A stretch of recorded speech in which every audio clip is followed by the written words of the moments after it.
Bales nduk, bales loro atimu. Waton kae sik gawe sakabehane. Bales nduk, bales. Kata wanita itu kencang berbarengan dengan suara guntur yang menggelegar. Farah menutup matanya dan telinganya. Dia merasa takut dengan sosok yang ada di hadapannya. Kali ini perasaannya tidak bisa lagi digambarkan, seolah semua rasa bercampur menjadi satu.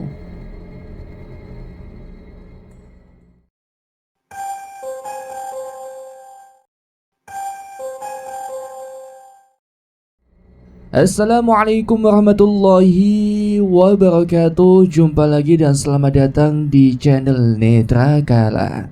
Pada kesempatan kali ini saya akan membawakan cerita yang berjudul Petaka. Bagi kalian yang ingin membacanya secara langsung, tentunya link sudah saya sertakan di kolom deskripsi video ini ya.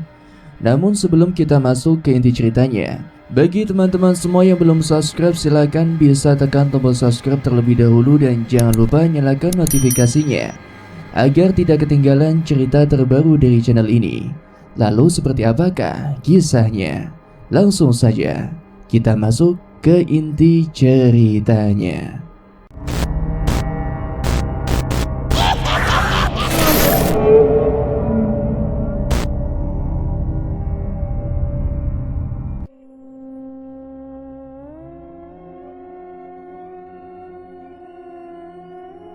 Bu, ibu, panggil Farah sambil mengetuk daun pintu. Kenapa, Nduk? Kata Bu Nur sesaat setelah membuka pintu kamarnya. Farah malam ini tidur sama ibu ya? Ucap Farah langsung masuk ke dalam kamar. Bu Nur yang keheranan hanya menutup pintu dan segera berjalan ke arah anaknya yang sudah berbaring. Tumben, ada apa? Tanya Bu Nur penasaran. Selama ini Farah tidak pernah sekalipun meminta untuk tidur bareng dengannya. Enggak Bu, enggak apa-apa. Mumpung bisa tidur bareng ibu aja. Boleh kan Bu? Kata Farah mencoba untuk menormalkan nada suaranya. Beneran? Kok muka kamu pucat gitu Far? Tanya Ibu Nur menelisik. Kecapean kali Bu. Udah Bu, Farah mau tidur. Kata Farah buru-buru menarik selimutnya untuk menutupi tubuhnya. Bu Nur yang melihat itu pun merasa aneh, seperti ada yang sedang disembunyikan oleh Farah. Tetapi jika itu terkait rumah tangganya, ia hanya berharap semoga semuanya baik-baik saja. Loh, kenapa? Kan sekalian jemput ke rumah ibu bisa kan Mas? Ucap Farah sedikit jengkel. Saat ini dia tengah melakukan sambungan telepon dengan suaminya. Aku capek Far. Jarak rumah kita dan ibu itu kan lumayan jauh. Apalagi jalan ke sana kan macet. Kamu naik taksi online aja ya, kata Angga di seberang sana. Farah hanya menghembuskan napas kesal. Sejak kemarin selalu ada saja yang membuatnya merasa tidak enak hati. Ya udah deh Mas, nanti biar aku naik taksi aja, ucap Farah yang langsung mematikan sambungan teleponnya. Kenapa mukanya ditekuk gitu Nduk? Tanya Bu Nur saat memasuki dapur rumah. Farah menoleh ke belakang, mendapati ibunya tengah membawa beberapa barang belanjaan di dalam tas kresek. Mas Angga Bu, suruh jemput ke sini, tapi alasan aja. Alasan capek lah, macet lah, inilah, itulah. Sebel aku, ucap Farah kesal. Ya maklum toh Far. Mungkin di sana juga nggak ada yang ngurusi dan kerjanya banyak. Nanti biar ibu saja yang antar kamu, ucap Bu Nur sambil menaruh belanjaannya di atas meja. Enggak Bu, enggak usah. Repot nanti ibu bolak-balik. Nanti siang Farah pulang naik taksi aja, tolak Farah. Bu Nur hanya mengangguk. Percuma saja berdebat dengan anak perempuannya ini. Dia akan selalu melakukan apa yang dia inginkan. Ya udah, nanti kalau berubah pikiran, bilang sama ibu, ucap Bu Nur. Farah akhirnya pulang ke rumah menggunakan taksi online. Pukul 2 siang dia sudah sampai di depan rumahnya. Ia tidak langsung masuk ke dalam. Sesaat ia memandangi rumahnya, entah kenapa kali ini Farah merasa enggan untuk masuk ke dalam. Rumah itu terlihat sangat mengerikan. Ditambah siang itu, awan gelap sudah menggumpal, membuat suasana nampak seperti hampir menjelang maghrib. Farah melangkah. Ia mulai membuka gerbang depan. Hingga saat sampai di teras, hatinya kembali mencelos. Kini di hadapannya, banyak sekali bunga kantil bertebaran di depan pintu. Tertegun, Farah berusaha untuk menguatkan dirinya. Ia yakin kalau ini hasil kerjaan orang, tetapi untuk apa? Selama ini dia tidak pernah terlalu banyak berinteraksi dengan orang lain. Apa semua ini untuk suaminya? Dengan segera Farah mengambil ponsel dan membuat video serta memfoto bunga kantil itu beberapa kali. Ia berniat untuk memberitahu Angga nantinya. Setidaknya dia punya bukti kalau ada yang sedang main-main dengan keluarganya. Segera setelah itu Farah mengambil sapu yang ada di samping pintu garasi dan mulai membersihkan bunga kantil yang terlihat hampir menguning. Tepat saat Farah sudah membuang bunga-bunga itu, tiba-tiba saja hujan turun dengan deras. Beruntungnya tidak lama kemudian, sebuah mobil yang ia kenali masuk ke dalam pekarangan rumahnya. "Kenapa nggak nunggu di dalam?" tanya Angga saat sudah di depan Farah. "Barusan datang, Mas," kata Farah langsung sigap mengambil tangan kanan Angga dan langsung menciumnya. "Oh, ya udah, ayo masuk. Dingin," ucap Angga yang langsung membuka pintu dengan kunci serep yang ia bawa. Farah tertegun, dia merasa ada yang kurang. Selama ini Angga selalu mengucap salam saat datang maupun pergi. Selain itu juga dia sudah terbiasa mencium kening Farah, tapi kali ini keduanya tak ia lakukan. "Far, ayo," kata Angga karena melihat Farah yang hanya berdiam diri. "Iya Mas," kata Farah langsung mengikuti suaminya itu. Kali ini perasaan Farah sedikit tenang, meskipun bayangan kejadian itu masih menghantuinya. Tetapi dengan kehadiran Angga setidaknya ada yang melindunginya jika terjadi hal-hal yang buruk. "Kamu mandi dulu sana, biar aku siapin makanan. Ini tadi dibawain makanan sama ibu," ucap Farah sambil mengangkat rantang yang ada di tangannya. Angga berjalan ke arah Farah. Tiba-tiba ia langsung mendekapnya dengan erat. "Aku kangen, Far," kata Angga. "Ih, bau, mandi sana. Makan terus istirahat. Ada banyak yang harus aku ceritain," kata Farah mencoba melepaskan pelukan suaminya. Angga mendecakkan lidah. Segera ia berjalan ke arah kamar mandi dan menutup pintunya dengan suara sedikit lebih keras. Farah yang melihat hal itu hanya menggeleng-gelengkan kepalanya. Tidak mau membuat masalah, ia langsung berjalan ke arah dapur dan mempersiapkan makanan untuk suaminya. Hujan turun dengan lebat.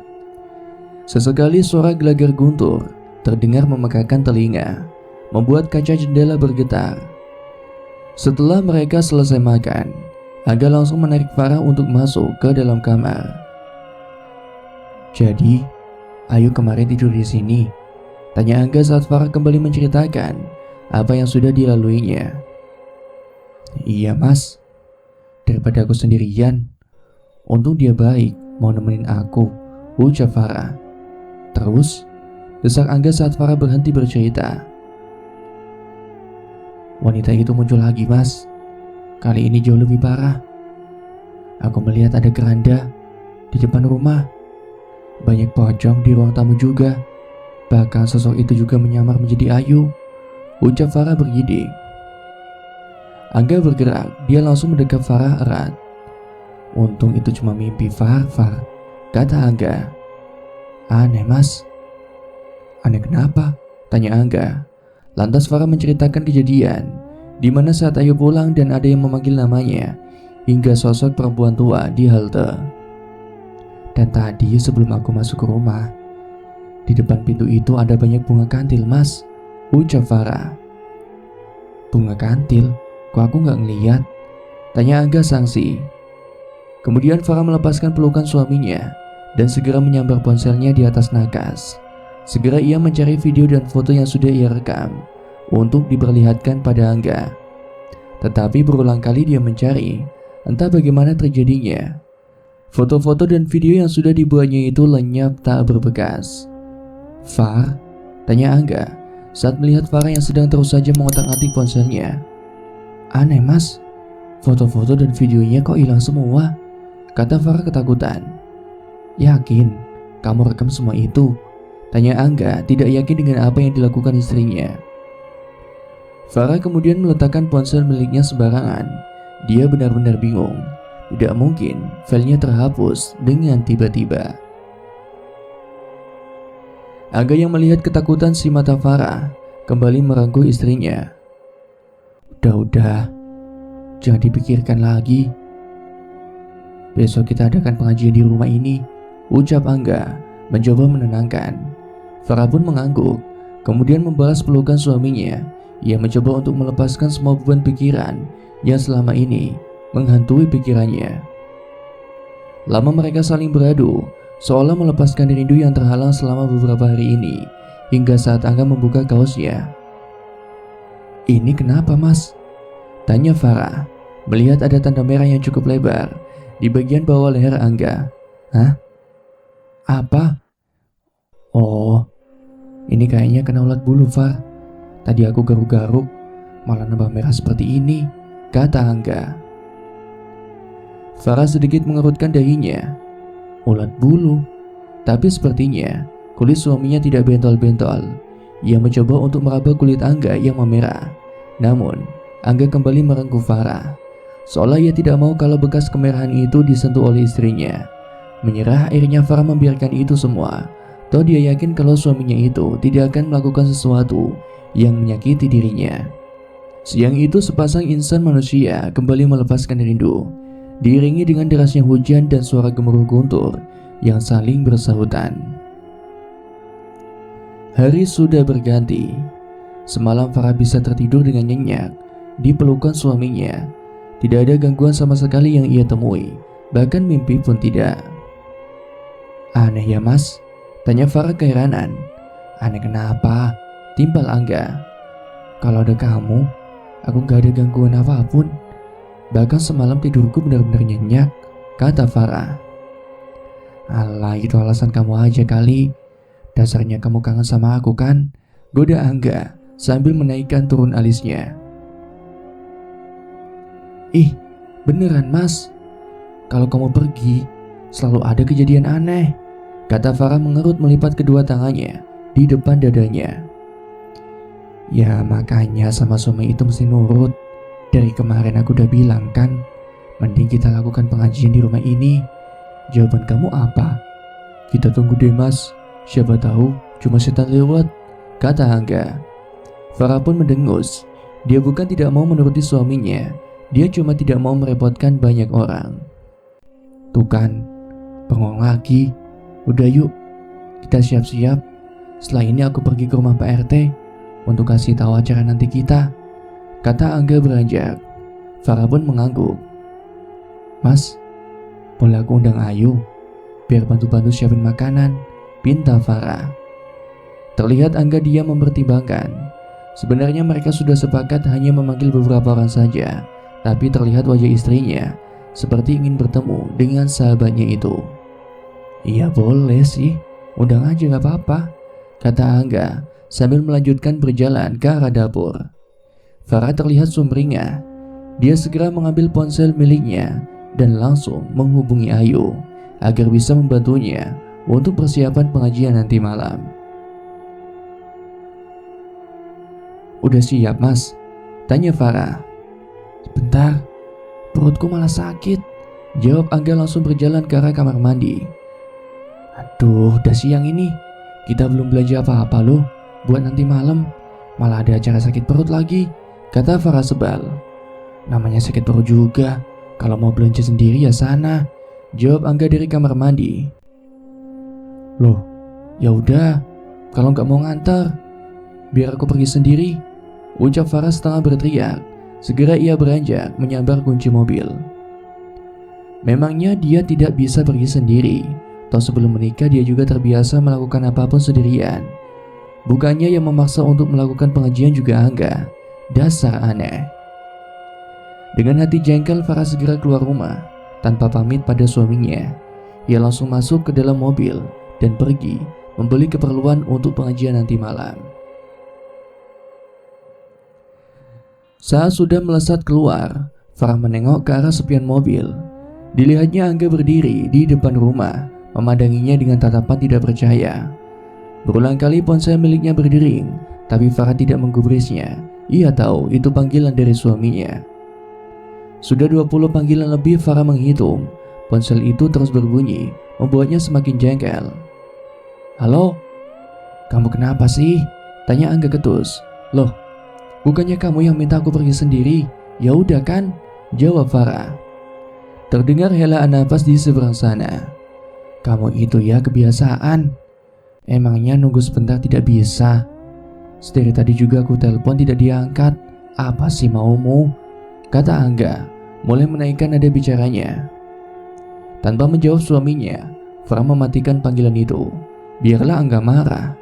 Biar dia tahu kalau istrinya bisa melakukan apapun tanpa bantuannya. Kembali ponsel miliknya berdering. Farah sudah mau mengambil dan mematikannya. Namun saat melihat ke layar ponselnya, ternyata itu adalah panggilan milik Ayu. "Halo?" kata Farah sambil memperhatikan jalanan. "Ini aku udah mau sampai di rumahmu, Far," kata Ayu. "Langsung ke rumahku aja yuk, ada Angga. Aku lagi beli keperluan buat nanti," ucap Farah. "Loh, gak enak dong. Aku tunggu kamu aja ya," ucap Ayu. "Iya, tunggu di rumah aja. Udah dulu ya yuk," kata Farah langsung mematikan panggilannya. Kembali Farah fokus mengemudi. Jalanan nampak tak begitu ramai, mungkin karena hujan. Jadi orang-orang enggan untuk pergi keluar rumah. Beberapa jam sudah Farah pergi. Setelah perdebatan kecil dengan suaminya, Angga sama sekali tidak menghubungi Farah. Mungkin laki-laki itu masih marah dengannya. Dari kejauhan Farah melihat mobil milik Ayu terparkir di depan rumahnya. Berarti sahabatnya itu sudah sampai dan memang menunggu di rumah. Sampainya di rumah, Farah langsung memarkirkan mobilnya di belakang mobil Ayu. Hujan begitu deras membuat dirinya enggan jika harus keluar masuk mobil hanya untuk sekedar membuka pintu gerbang. Farah berlari kecil. Hampir saja dia terpeleset saat pijakannya di tangga teras tidak pas, membuat tubuhnya sedikit oleng. Tapi untungnya dia masih sempat bertumpu pada tiang yang ada di sampingnya. Segera dia membuka pintu rumah. Farah sedikit heran. Kenapa rumahnya terlihat begitu sepi? Dia terus melangkah ke dalam. Sama saja. Di ruang tengah juga Farah tidak mendapati siapapun. Hatinya merasa ada yang aneh. Apa Angga sedang pergi keluar rumah? Hingga saat Farah masuk ke dapur, jantungnya seolah berhenti berdetak.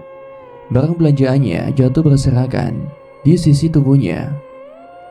Tubuh Farah mematung dan dia tidak percaya dengan apa yang ia lihat. "Mas?" kata Farah hampa. Kedua orang di depan Farah yang sedang bergulat seru saling melepaskan diri.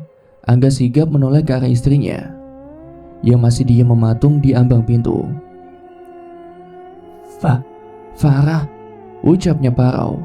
Sedang Ayu yang ada di depan Angga langsung membenarkan bajunya yang sudah separuh terbuka. "Far?" ucap Ayu kaget. "Hah?" Hanya itu yang bisa diucapkan olehnya. Seketika pandangannya menjadi kabur. Dia sama sekali tidak menyangka kalau Angga dan sahabatnya itu menusuknya seperti ini. Ingatan demi ingatan muncul di benak Farah. Ayu Sheila Maharani. Mobil yang terparkir tidak jauh dari halte di mana dia bertemu dengan nenek misterius itu. Sosok laki-laki yang ia lihat mirip dengan Angga saat pergi dengan ibunya. Farah, ucap Angga mencoba melangkah mendekati Farah. Farah mundur. Dia menggelengkan kepalanya. Hatinya benar-benar terasa sesak. Berulang kali ia meremas-remas tangannya yang dingin. "Sudah berapa lama?" tanya Farah saat mendapatkan suaranya kembali. "Far, tolong dengerin dulu," kata Angga. Farah menggeleng. "Sudah berapa lama, Mas?" jerit Farah tidak terkendali. Angga dia mematung. Farah menoleh pada Ayu. "Kamu sudah berapa lama melakukan ini sama dia?" tanya Farah tajam. "Far, aku," jawab Ayu gagap. "Jawab!" teriak Farah kencang. Dia benar-benar tak habis pikir dengan kedua orang yang ada di hadapannya itu. Selama ini dia percaya dengan mereka, Tapi ternyata orang yang selama ini ia anggap sebagai saudara sudah menusuknya dari belakang. Ayu diam, kepalanya menunduk, jengkel dengan kediaman sahabatnya itu. Farah berjalan ke arah Ayu, sehingga dia langsung menarik paksa kepala Ayu dengan menjabak rambutnya. Angga yang melihat itu awalnya diam. Dia tidak menyangka kalau Farah yang selama ini lemah lembut bisa menjadi beringas seperti itu. "Far!" ucap Angga mencoba melepaskan tarikan Farah pada rambut Ayu. Farah tidak menggubris suaminya itu. Dia tetap menarik Ayu sampai ke ruang tengah, hingga tiba-tiba saja tarikan kuat ia rasakan di lengannya dan melemparnya ke samping. Farah terjatuh ke lantai. Di depannya Angga berdiri, satu tangannya ada di pundak Ayu. Ia mengerja beberapa kali. Matanya tanpa sadar berlinang air mata. Tidak menyangka suaminya sendiri justru malah membela orang yang sudah menusuk rumah tangganya. "Far," kata Angga mendekati Farah. Namun tangannya ditahan oleh Ayu. Farah tidak mengerti kenapa suaminya itu menuruti perempuan itu, karena saat ini Angga kembali berdiri di sebelah Ayu. Pelan-pelan Farah bangkit. Matanya memandang lurus ke arah Angga. Jelas ia melihat sorot mata suaminya yang begitu kosong, seolah tidak ada kehidupan di sana. Farah yang masih merasa marah kini menatap ke arah Ayu. Wanita itu juga menatap ke arah Farah, tapi pandangannya seperti menantang. Bahkan ia menampilkan seringai kecil di bibirnya. Melihat seringai yang muncul di bibir wanita jalang itu, amarah Farah kembali memuncak. Dia berusaha untuk menerjang Ayu, tapi Angga menghalanginya. "Lepaskan, brengsek!" umpat Farah meronta agar bisa lepas dari cengkraman Angga. "Pergi," kata Angga datar. Farah berhenti meronta, menoleh ke arah Angga. Jantungnya berdetak kuat. Ia masih mencoba memahami apa yang diucapkan oleh suaminya itu. "Apa, Mas?" tanya Farah. "Pergi." Sekali lagi Angga mengucapkan kalimat itu. Dek. Jantung Farah seketika berhenti. Dadanya terasa sesak, hatinya hancur seketika saat mendengar ucapan suaminya itu. Kamu, Mas. Kamu," ucap Farah tidak jelas. "Pergi!" teriak Angga keras mengalahkan deru hujan yang semakin kencang. Farah pun mematung dengan air mata yang sudah tumpah di pipinya. Sekali lagi ia melihat ke arah kedua orang itu bergantian. Hatinya terasa sakit. Ribuan jarum sudah mereka tancapkan. Tanpa sepatah kata pun Farah langsung pergi dari rumah itu, meninggalkan dua orang hina yang sudah ia anggap sebagai tempat untuk pulang.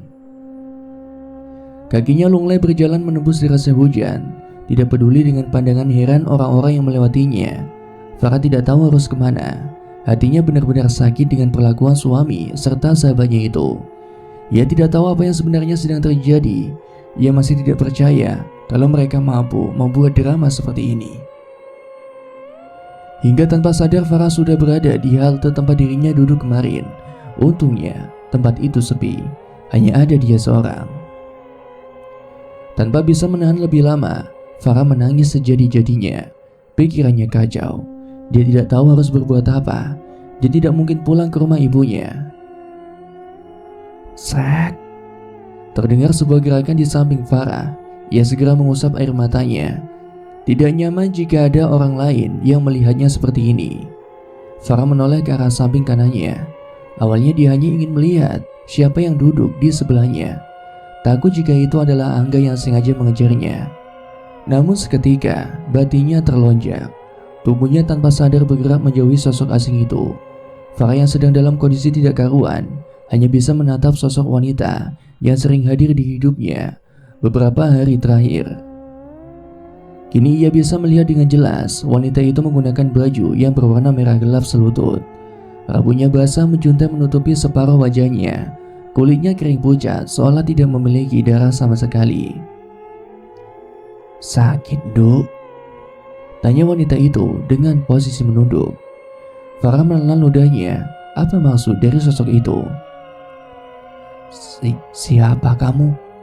Tanya Farah gagap. Wanita itu menoleh kepadanya dengan perlahan. Aroma bunga kantil menguar kuat dari tubuhnya. Balas, Duk. Balas loro hatimu. Waton kae sing gawe sakabehane. Balas, Duk. Balas. kata wanita itu kencang berbarengan dengan suara guntur yang menggelegar. Farah menutup matanya dan telinganya. Dia merasa takut dengan sosok yang ada di hadapannya. Kali ini perasaannya tidak bisa lagi digambarkan, seolah semua rasa bercampur menjadi satu. Beberapa saat kemudian Farah membuka mata. Dia begitu heran karena wanita itu sudah tidak ada lagi di hadapannya. Seketika ia mengedarkan pandangan mencari-cari perempuan itu. Tetapi hasilnya nihil. Ia tidak menemukan keberadaan sosok itu, seolah dia pergi terbawa oleh angin dan air hujan. Farah masih termenung, menatap kosong hujan yang ada di hadapannya. Pikiran-pikiran buruk menghantuinya. "Balas, Far, mereka sudah mengkhianatimu," terdengar jelas seseorang berkata di kepala Farah. Seketika bayangan kedua orang tua brengsek itu muncul di kepalanya. Lambat laun perasaan sedihnya berganti dengan amarah dan dendam. Tapi bagaimana cara membalaskan semuanya?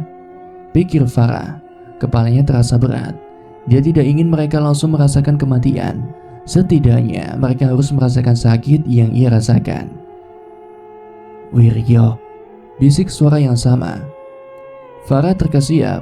Muncul bayangan lain, seorang laki-laki, orang yang dipandang rendah oleh keluarganya. "Pak Dewiryo," kata Farah datar.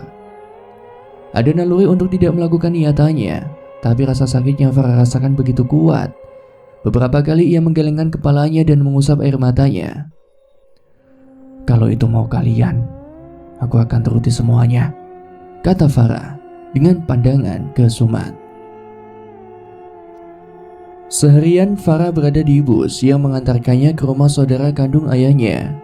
Untungnya dia masih membawa dompet dan handphone. Jika tidak, mungkin dia akan kebingungan untuk pergi ke tempat Pak D-nya itu.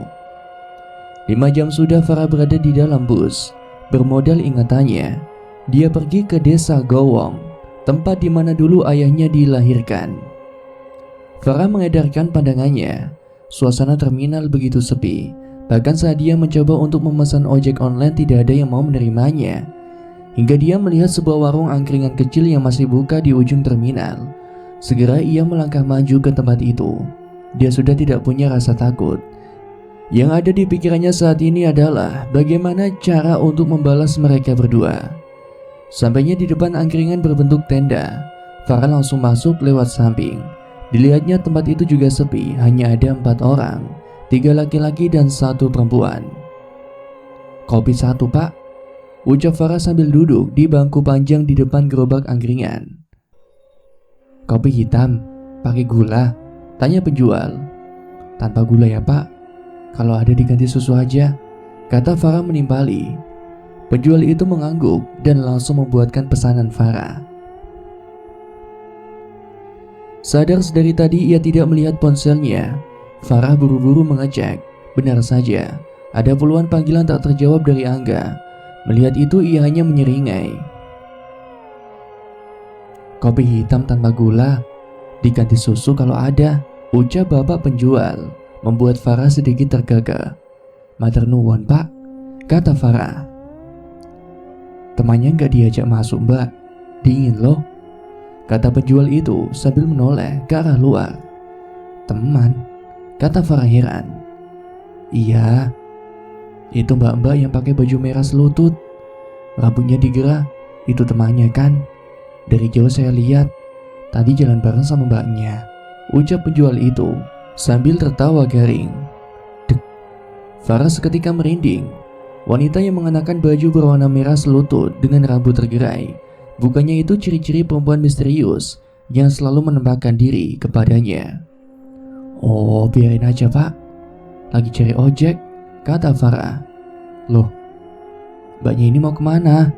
Jam segini ojek udah jarang, Mbak," kata penjual itu. "Saya itu mau ke tempat Pak D saya, Pak, di desa Gowong. Tadi di jalan sempat ada kendala, jadi sampai sini malah kemalaman," kata Farah berbohong. "Walah, mana perempuan lagi?" "Iya, Mbak, coba saya tanyakan dulu sama Mbak Warti. Siapa tahu dia bisa bantu," ucap penjual itu lantas berjalan ke arah wanita yang sedang duduk agak jauh dari tempat duduknya itu. Farah melihat penjual itu bercakap dengan wanita yang ia kira adalah Mbak Warti. Setelah beberapa saat, penjual itu kembali bersama wanita itu. "Mau ke desa Gowong, Mbak?" tanya Mbak Warti. "Iya, Mbak." "Emang udah gak ada ojek lagi atau tumpangan?" timpal Farah. "Emangnya berapa orang?" tanya Warti. "Cuma saya, Mbak," jawab Farah. "Loh, temannya gak diajak?" tanya si penjual yang sedari tadi menguping pembicaraan mereka. "Enggak, Pak. Dia harus pergi dulu ke tempat lain. Mungkin besok baru nyusul ke sana," kata Farah berbohong. "Bisa saya bantu, tapi harganya 2 kali lipat," kata Mbak Warti lugas. Farah tidak ambil pusing dengan itu semua. Toh saat ini tabungannya jauh lebih cukup. Kalau hanya sekedar menyewa ojek, bahkan 5 kali lipat pun dia masih sanggup untuk membayarnya. Setelah sepakat dengan harga yang ditentukan, Farah mengikuti Mbak Warti. Tak lupa sebelumnya ia membayar pesanannya terlebih dahulu. "Saya tahu kamu orang baik. Wanita yang dibilang Mas Par tadi demi toh?" tanya Mbak Warti sambil berjalan menuju ke parkiran motor. Farah tersentil. Bagaimana wanita ini tahu kalau wanita yang dimaksud penjual tadi adalah sosok tak kasat mata? "Saya cuma kasihan sama kamu daripada dibonceng mereka," sambil menganggukkan dagunya ke arah laki-laki yang sedang memandangnya dari kejauhan. "Malah bisa diperkosa mereka preman di tempat ini," lanjut Mbak Warti. Dek, perasaan Farah tiba-tiba saja tidak nyaman. Sejenak dia berpikir kalau Mbak Warti juga punya niat buruk padanya. "Tenang, aku gak akan melukaimu kok. Aku antar sampai tujuan dengan selamat," kata Mbak Warti. Farah menghela napas, mencoba menguatkan batinnya. Dia harus berani. Seketika bayangan Angga dan Ayu kembali muncul di pikirannya. Amarahnya mulai bangkit lagi. "Ayo," kata Mbak Warti yang sudah duduk di motor metiknya. Farah pun mengangguk dan langsung naik di jok belakang. Sepanjang perjalanan Farah hanya diam. Dia terus saja memikirkan nasibnya yang begitu sial. Bahkan angin dingin pun sampai tidak terasa menyentuh kulitnya. Padahal sedari tadi Mbak Warti mengendarai motornya cukup kencang. "Perempuan seperti itu memang harus dibalas dengan setimpal," kata Mbak Warti sedikit keras. Maksudnya, Mbak?" tanya Farah gagap. Warti tidak menjawab. Sepertinya ada sesuatu yang dipikirkan oleh wanita itu. Kini dia malah justru membelokkan motornya ke angkringan lain di pinggir jalan. "Kenapa, Mbak?" tanya Farah penasaran. Dilihatnya jam sudah menunjukkan pukul 8 malam. Kalau harus sampai di desa Gowong terlalu malam, dia juga bingung bagaimana cara mencari rumah Pak D-nya. "Udah, di sini dulu ya. Sebentar lagi di depan sana ada kecelakaan. Demit pinggir jalan itu sedang mencari tumbal. Daripada kita yang mati, mending duduk di sini sejenak," kata Mbak Warti.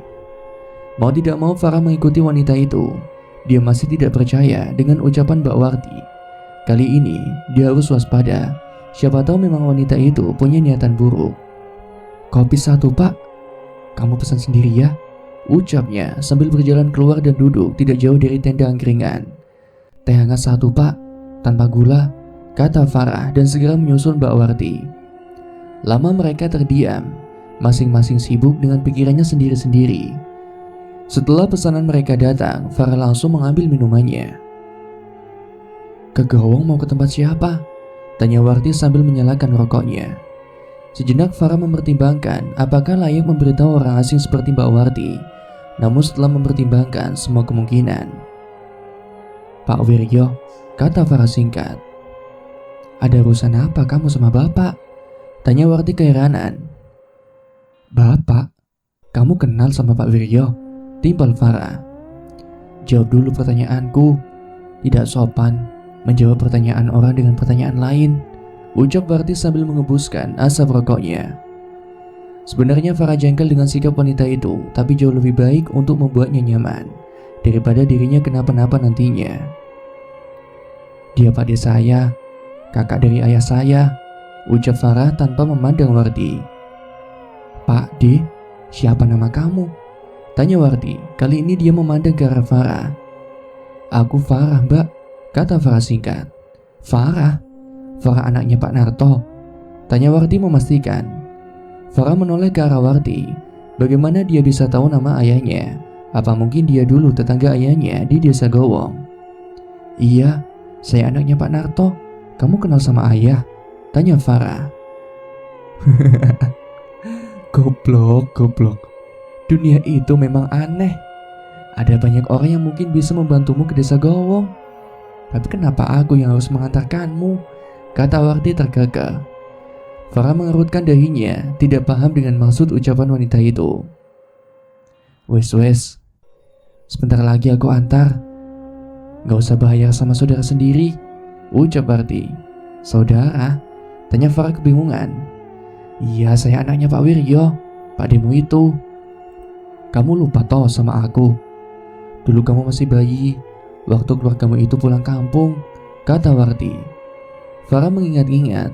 Sebuah kenangan muncul. Warti anak terakhir padanya yang dulu hitam kumal dan suka sekali memakai pakaian bola. Warti yang dulu suka pakai pakaian bola? Tanya Farah ragu. Iya, nah itu kamu ingat. Wes ayo pulang, udah malam. Kita ngobrol di rumah aja, kata Warti berdiri. Farah mengangguk.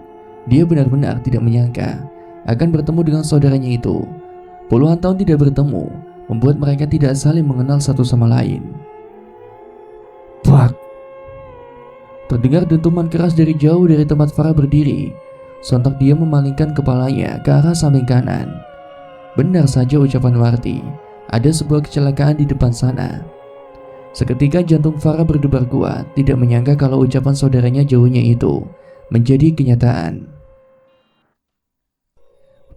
Udah, itu bukan kecelakaan biasa. Memang ada orang yang memasang tumbal di tempat itu. Kita pulang sekarang, kata Warti sambil menepuk bahu Farah. Farah hanya mengangguk. Dia masih shock dengan apa yang ia lihat. Pakai helm sama jaket, kasihan. Dari tadi aku lihat tubuhmu gemetar kedinginan, kata Warti menyerahkan helm dan jaketnya. Farah sempat menolak, tapi Warti mengancam mau meninggalkannya sendiri kalau tidak mengikuti ucapannya. Mau tidak mau Farah memakai helm dan jaketnya itu. 20 menit mereka berkendara. Jalanan semakin sepi. Sempat Farah berpikir, bagaimana bisa Warti berani keluar malam-malam seperti ini. Hingga dia melihat sebuah gapura kayu bertuliskan Desa Gowong. Suasana desa itu benar-benar sudah sepi, padahal jam baru menunjukkan pukul 9 malam. Di sini tuh biasa, setelah adzan Isya, pasti warga udah masuk ke dalam rumah. Kecuali bapak-bapak yang sedang ronda, kata Warti, seperti mengerti apa yang sedang Farah pikirkan. Masih jauh rumah Pak D? Tanya Farah tidak menjawab ucapan Warti. Itu, di depan, jawab Warti. Benar saja. Setelah menjawab, Warti langsung membelokkan motornya ke pekarangan rumah yang cukup besar. Bahkan mungkin jauh lebih besar dari rumah yang ada di samping kanan kirinya. Ayo masuk, kata Warti saat melihat Farah masih terdiam memandangi rumahnya. Farah tersentak. Dia langsung mengikuti Warti yang sudah hampir sampai di teras rumah. Tok tok tok. Pak, kata Warti sambil mengetuk pintu rumah sedikit kencang. Beberapa saat kemudian terdengar kunci diputar dan daun pintu yang terbuka. Nampaklah sekarang seorang pria parubaya yang tengah berdiri. Farah tersenyum lega. Dia ingat dengan Pak Dewiryo yang tidak berubah sama sekali. Dari wajah hingga tinggi badan, mungkin hanya keriput dan uban yang membuat perbedaan dari laki-laki itu.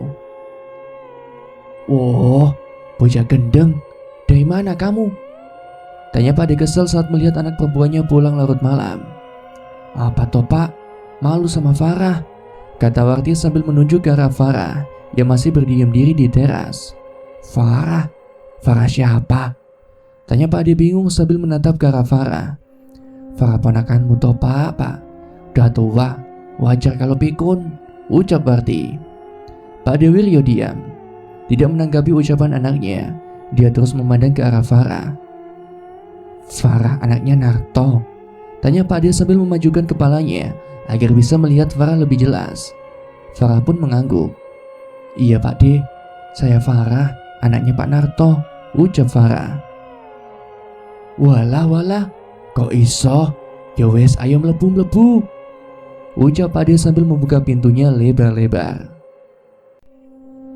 Warti mengangguk ke arah Farah, memintanya untuk masuk ke dalam rumah. Pemandangan pertama yang ia lihat adalah ruang tamu yang penuh dengan benda-benda aneh, seperti lukisan wanita cantik, keris yang dipajang di beberapa tempat. Duduk Far, kamu sama siapa? Tanya Pak D sambil duduk di kursi rotan tua. Aku sendirian Pak D, kata Farah masih canggung. Warti, buat minum toh sana, kok malah diam? Kata Pak D saat mendapati anaknya malah diam di samping Farah. Tanpa menjawab, Warti langsung masuk ke dalam rumah. Bapakmu gimana? Sehat? Tanya Pak D tersenyum hangat. Ayah sudah meninggal 3 tahun lalu Pak D, kata Farah tidak nyaman. Keluarganya sama sekali tidak mengabari kepulangan ayahnya pada Pak D Wiryo. Eyalah, kok udah ada yang kasih tahu? Kata Pak D Wiryo. Nampak sekali kekecewaan di raut wajahnya yang sudah menua. Maaf Pak D, kata Farah menunduk. Udah, aku tahu keluarga ibumu itu seperti apa. Jangan diambil hati, kamu nginep toh, biar nanti Warti siapkan kamar, kata Pak D Wiryo. Farah pun mengiyakan. Dia bersyukur tidak langsung ditanyai tujuannya datang ke tempat ini. Badannya benar-benar sudah terasa sakit sekali. Ingin dia segera mandi dan berbaring di kasur yang empuk. Pagi sudah menjelang. Suasana desa Gawang terasa begitu sejuk. Kokok suara ayam dan kicau burung saling bersahutan. Ditambah kabut yang masih menyelimuti tempat itu, membuat Farah enggan untuk beranjak dari kasurnya. Farah menggeliat. Dia menatap ke langit-langit kamarnya, mencoba mencerna apa yang membuat hatinya begitu gundah. Bagai sebuah mimpi buruk, dia teringat akan kejadian di mana suaminya dan Ayu berjumpa di depan matanya. Bagaimana Angga mengusirnya dari rumah. Perlahan Farah bangkit, menatap ke arah jendela. Dilihatnya cahaya mentari sudah menembus celah-celah kayu. Segera ia merapikan rambutnya dan berjalan keluar. Suasana di rumah itu begitu sepi. Sejenak Farah mengedarkan pandangannya, mencari-cari keberadaan Pak Ade ataupun Warti. Baru bangun Far, terdengar suara Warti dari arah kiri. Iya mbak, Pak Ade kemana? Tanya Farah mendekati Warti. Alah, panggil aja Warti, kita tuh masih seumuran. Bapak udah pergi ke sawah dari subuh. Aku baru selesai masak, kita makan dulu yuk, ucap Warti sambil berjalan ke arah dapur. Farah mengikuti. Ia masih merasa canggung dengan keberadaannya di rumah ini. Mungkin karena dia sudah lama tidak berinteraksi dengan keluarga ini. Far, sebenarnya ada masalah apa sih? Tanya Warti saat mereka berdua sudah duduk di kursi meja makan. Farah ragu untuk menceritakan masalahnya. Apalagi dia datang ke tempat ini karena dorongan dari batinnya yang tidak masuk akal. Dia tidak mau dicap sebagai orang yang gila.